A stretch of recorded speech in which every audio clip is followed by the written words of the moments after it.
Friends చూస్తున్నారు కదా చెరువులో ఈయనైతే నరసరాపేట నుంచి వచ్చారండి. ఎందుకంటే ఆంధ్రకాయలు లోడ్ ఎత్తుకెళ్ళారంట. ఆ లోడ్ డబ్బులు ఓనర్కి ఇవ్వడానికి అయితే వచ్చాడు. అండ్ మా ఓనర్కి తెలుసు కాబట్టి నేను ఆయన ఇంటికాడికి వెళ్ళి డబ్బులు అయితే ఇప్పించేసి బస్ స్టాండ్ కాడ దించి అయితే బయలుదేరాను. తర్వాత చెప్తాను. వేరే వాళ్ళు ఆంధ్రకాయలు లోడ్ ఎత్తుకున్నారంట. ఆ డబ్బుల కోసం అయితే వాళ్ళైతే ఇవ్వడానికి ఆయన చెప్పేసి బస్ స్టాండ్ కాడ అయితే బయలుదేరాను.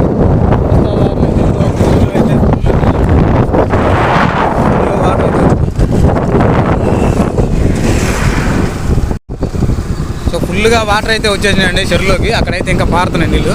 నేను మీకు చూపిస్తాను. మీకు చూసుకోవచ్చు చెరువులో ఇంతకుముందు నీళ్ళే లేవు, ఇప్పుడు ఫుల్గా వచ్చేసినాయి నీళ్ళు. గులకమ్మ 2 రోజుల నుంచి వాన పడతా ఉంది. గులకమ్మలో నీళ్ళు ఎక్కువ అవడం అయితే ఈ చెరువుకి అయితే వదులుతారు అన్నమాట నీళ్ళు.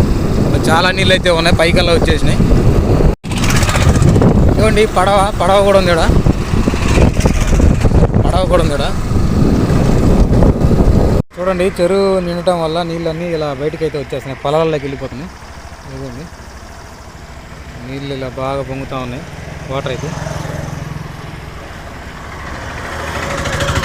మా చిన్నప్పుడు ఎప్పుడో అప్పుడు రోడ్డు అమ్మడి మొత్తం నీళ్ళు అన్నీ వచ్చినాయండి. ఇప్పుడైతే అంతగా ఏం లేవు, మీడియంగా వచ్చినాయి. అక్కడైతే వల కట్టారనమాట చేపలు యువతలకి రాకుండా. సో వీలైతే సబ్స్క్రైబ్ చేసుకోండి, అలాగే మన ఛానల్ లైక్ చేయండి.